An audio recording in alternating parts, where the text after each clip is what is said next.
Hello and welcome to this Mirror Facebook Live, all about how your money has been affected by the biggest base rate rise in a generation. I'm Sam Barker, a money reporter here at the Mirror, and I'm very grateful to be joined today by the Mirror's head of business, Graham Hiscott. Hello, Graham. Hi, good afternoon. So Graham was actually at the Bank of England earlier today, and he's expertly placed to talk us through what's been going on. So as well as talking you through what's happening, the future of mortgage rates, savings, loans, and much more, we're also here to answer your questions. So if you've got anything that you'd like to ask us, or you just want to have your opinion aired, please do feel free, post it in the chat. We'll monitor that and we'll do our absolute best to answer as many people as we can. So to Graham, to kind of kick things off, what has the Bank of England done with base rate today, please? Yeah, well, Sam, as you quite rightly said, it's announced the biggest increase in its its bank rate or base rate for 33 years, to put it exactly. It was at 2.25%. It's now shot up to 3%, and that 3% is the highest it's been since 2008, so just on the around about the onset of the global financial crisis. It's probably worth just explaining a little bit about what this base rate is, because we talk about interest rates, and then people might be thinking about the interest that they might be paying on their mortgage, etc. The Bank of England's base rate is basically what they call an overnight rate. It has a big impact on those with variable rate mortgages. So that's if you've got a tracker mortgage, maybe a discount mortgage, or if you're on your lender's standard variable rate. And there are about 2 million mortgage borrowers in those brackets. Those mortgage borrowers are likely to see their mortgage rates go up pretty soon, and their repayments as a result. Now, that's about 20% of the market, of all mortgage holders. The other 80% are actually on something called fixed rate mortgages. So the majority of people listening to this, if they have a mortgage, will probably be on a fixed rate mortgage. That is impacted partly by these base rates, but much more to do with what are called swap rates. So these there's been a lot of talk about this in recent weeks, certainly since the mini budget, because it's those swap rates which have been rising very rapidly, and which is why the average rate on a fixed rate mortgage at the moment is about 6.5%. So there's a bit of a difference between this base rate from the Bank of England and fixed rates. So sorry, that's a long-winded answer as saying. So basically what the Bank of England has announced today is a big increase in interest rates. And why is it doing so? Well, to try and keep a lid on inflation, which is at a 40-year high. Sam will probably mention this as well, but the other big thing to come out of the announcement today is the Bank of England warning that the UK is already in a recession. The figures haven't been published to confirm that, but it thinks we are. And also that it thinks that there's a chance that the recession could last for 2 years, and that would be the longest on records going back to 1920s. It will be the longest, but not the deepest. And depends on what you measure as being sort of the worst. It's not thinking that with the recession, the peak to trough type of scale of the recession won't be as bad as in the financial crisis, but nevertheless, basically, we've got 2 years of pain ahead of us. Sorry, that's the bad news. That's the bad news. We have got some slightly better news as well, which we're going to come on to. To anyone who's just joined us, thank you very much for tuning in. Today, we're going to be talking you through what this massive Bank of England decision means for your wallet. This is also an interactive session, so please do feel free, post any questions, comments you've got in the chat. We'll monitor that and we will respond. We'll respond to you as much as we can. So we've had we've spoken. Graham touched a little bit there on kind of mortgage repayments, and obviously variable rate mortgages likely to see an increase very quickly. Fixed rate mortgages, a little bit further down the line. Can you give us any sort of flavour? What kind of rates are we talking about here? Yeah, well, I mean, I've been testing the water for the last few days, and also on the back of this announcement today. I mean, I think the message on fixed rate mortgages, which is the majority of the market. There's one important thing to remember. Although 80% of the of all borrowers are on fixed rate mortgages. Around about 100,000 borrowers a month come off of those fixed rate mortgages, and they'll be looking to try and often get a new fixed rate mortgage. And if they are, I mean, they're really some of the borrowers are being hit the hardest. The Bank of England said today that it thought that the average borrower coming off of one of those fixed rate mortgages over the next year could see their repayments go up by £3,000 a year. It's an average, but £3,000 a year. I mean, that's a huge increase. But when it comes to fixed rate mortgages going forward, I mean, the experts that I'm talking to think that essentially what's happened today has been priced into the market. So if you're looking to go and get a fixed rate mortgage very soon, then actually there is some good news. In the last few days, or certainly last week, those fixed rates have certainly come down a bit. We talked about 6.5%, but they've actually just come off a little bit. Sam, you probably hopefully is hearing something similar. Looking further out, and this is so if you're looking to get a fixed rate mortgage in the next maybe few months or weeks or months, to be honest, those experts I'm speaking to, they're saying it's just unknown. There are so many factors out there. The biggest one is going to be the autumn budget, which is coming up on the 17th of this month. If the money markets, who have a big influence on setting the swap rates that we talked about earlier on, if they're spooked, well, then we could see those fixed rates go up again. If they're not, then we could see them begin to ease. So there's a lot of question marks really over where rates will go from here. Well, thank you very much for sort of bringing us up to speed with how this all affects your mortgages. Now, let's talk a little bit about savings, and it's a slightly more rosy picture for anyone with spare cash. Now, obviously, we are going through a cost of living crisis, and for many people, the idea of saving money is just a fairy tale. In fact, we are seeing, every month we're seeing debt rates increase. So obviously there are a lot of people for whom saving is just absolutely out of the question. However, for those people who do have spare money, the base rate going up is a good thing, and that's because it's factored in to the rates that banks pay on their savings accounts. So the first rates to change after a base rate decision are variable rates. So what's a variable rate deal? For most people, the most common variable rate deal is an easy access account. That's the second most popular type of savings deal in the country after NS&I premium bonds, which an awful lot, millions and millions of us own. So these easy access accounts, as the name suggests, they give you kind of regular access to your money when you want to take it out, so you don't have to lock it away for a long time to get that kind of interest rate. And the flip side of that is that they tend to pay interest rates which aren't the best available, but they're a very kind of user-friendly, kind of helpful kind of account. The best easy access rate at the moment is 2.5% a year. There are two deals who pay that, two banks that pay that. That's Saga and Marcus. So Saga, obviously a lot of people will know Saga is the kind of over 50s firm. You don't have to be over 50 to take out this particular easy access account. It's open to everybody. And I would expect those rates to top 3% in the coming days and weeks. However, this is a very important point. That's only for banks that want to be competitive. So many are quite happy paying rock bottom savings rates in the hope that you don't switch. If you have a fixed rate deal, the base rate going up won't affect you at all. The interest rate that you've got is locked in until the end of your term. However, if you're taking out a new fixed rate deal, then in time, this base rate will kind of filter in to prices that fixed rate deals are kind of paying out. Now, the elephant in the room here is inflation. So we do Facebook Lives on inflation quite regularly. Inflation currently 10.1% a year, and that's due to go up to, a lot of experts think, up to 11% later on in this year.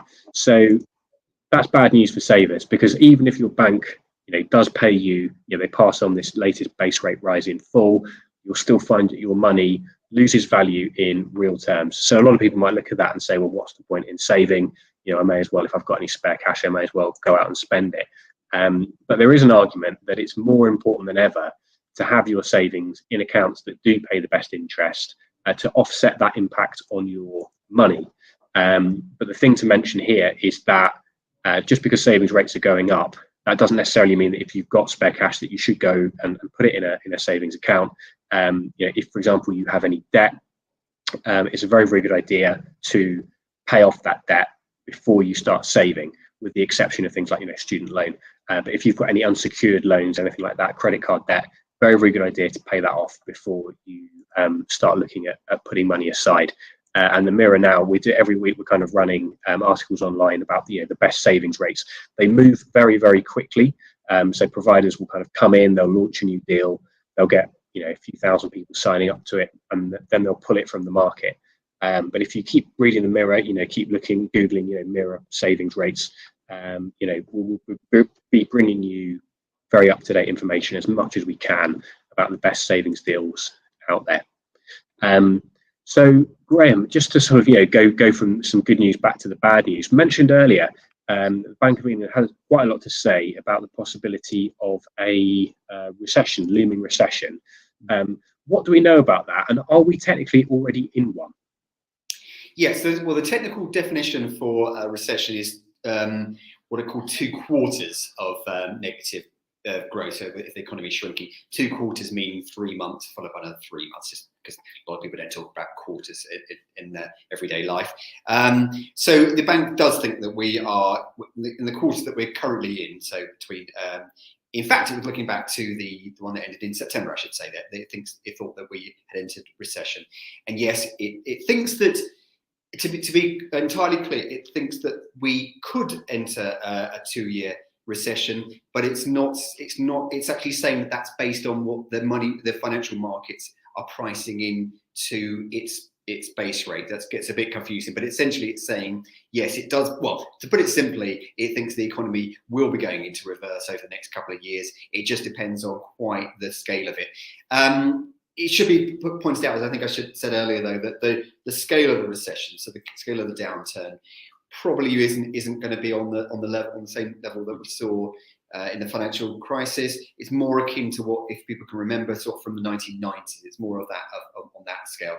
There's a lot of if buts and maybes, but I mean, certainly if you think about the 2-year time frame, it's very interesting, because in 2 years' time, if it doesn't happen before, we're going to have a general election. So this could be very interesting. The time that over the next couple of years, if the economy basically bumps along the bottom or shrinks, people are going to be feeling a lot worse off anyway. So they're quite downbeat, and that's, I think, going to be very interesting for what voters will be thinking when they if and when there is a general election in 2 years' time. Just as a political aside there, Sam.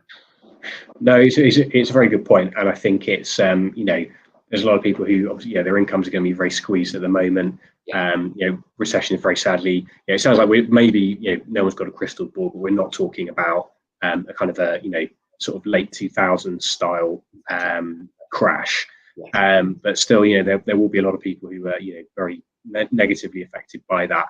And there's been one party in power for 12 years, very limited fingers to no one else to point the blame at, really. Now, so I just wanted to move on a little bit to talk about what happens to loans and credit card interest after the base rate rise. So we get asked this an awful lot, so I'm just going to take these in order.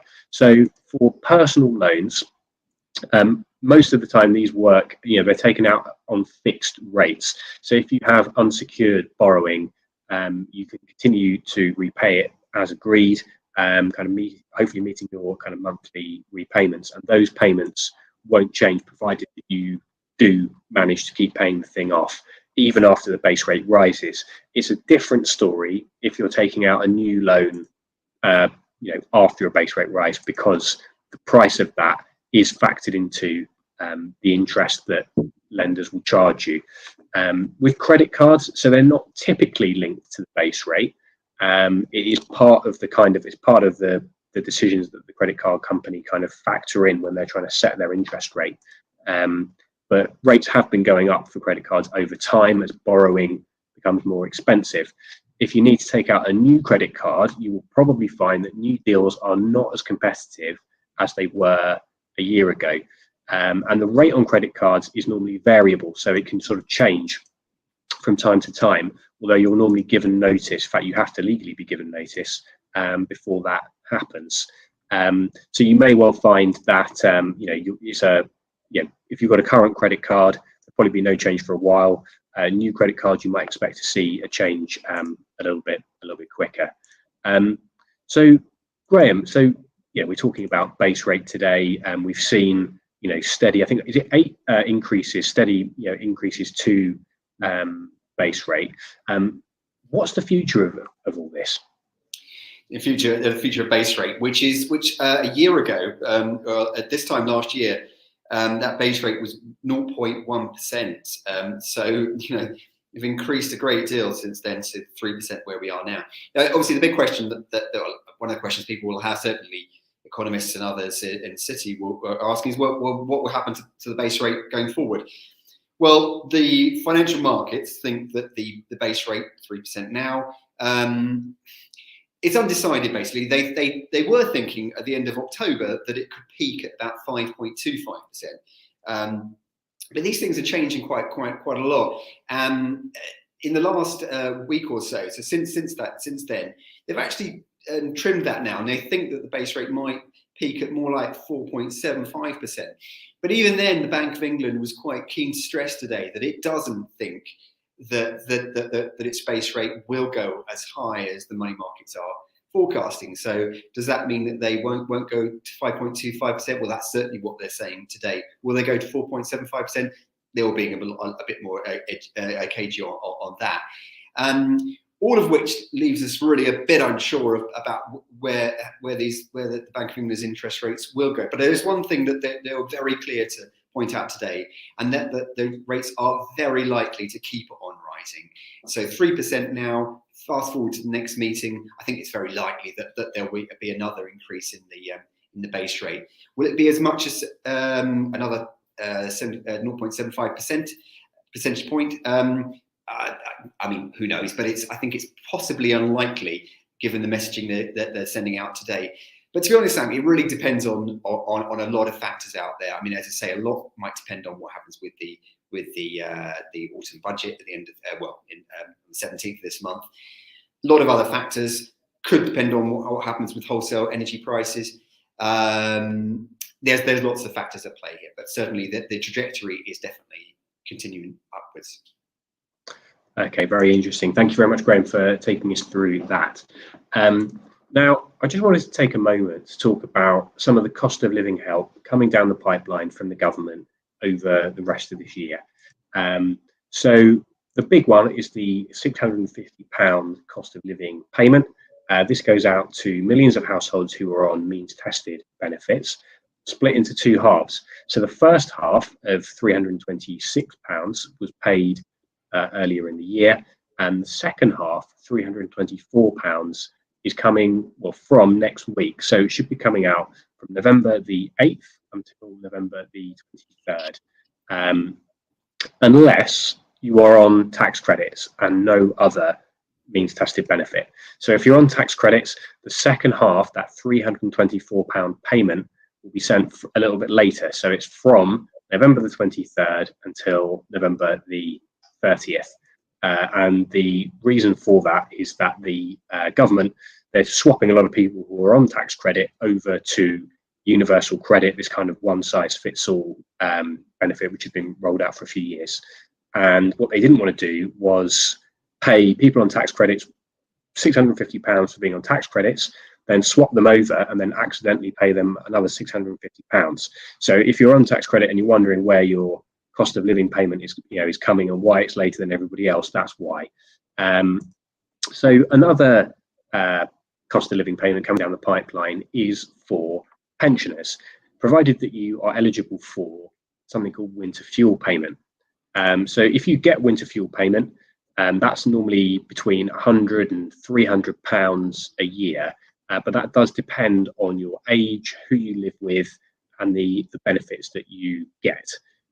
So the good news is that £300 will be topped up by another £300, and that's the pensioner cost of living payment is what it's called. So in order to qualify for winter fuel payment, which is the qualifying kind of benefit, you need to be born on or before September the 25th, 1956. And as well as being the right age, you need to be living in the UK for at least one day in the qualifying week, and that week is September the 19th to the 25th. So as long as you are living in the UK for one day of that week, and you are the correct age, you should qualify for this payment. If you qualify for the winter fuel payment, you should also qualify for the pension and cost of living payment, and that is paid out automatically. It's tax-free and it doesn't affect any other benefits which you might get. Now, there is also hopefully 2 payments to help with energy bills. So you might remember earlier in the year, the Chancellor before we've got now, Rishi Sunak, he announced there was going to be £400 help for households with an energy bill meter. And the way that this is being divvied up is from October, every month, you will either get £66 or £67 off your gas and electricity bill. And it's very slightly depending on your meter, how you pay for your energy, so whether it's direct debit, prepayment. But there will be the November one definitely, so that's £66 discount, and hopefully before Christmas there will be another discount of around £66 or £67. If your prepayment meter, it won't come directly to your bank account. You will have to go to your payment point, and hopefully you will have all been, you've all had your correspondence from the energy company to let you know how to do that. Again, it will vary slightly depending on which energy firm you are with, but it should mean that everybody gets £66 or £67 off a month from October, and that will run for 6 months into 2023 as well.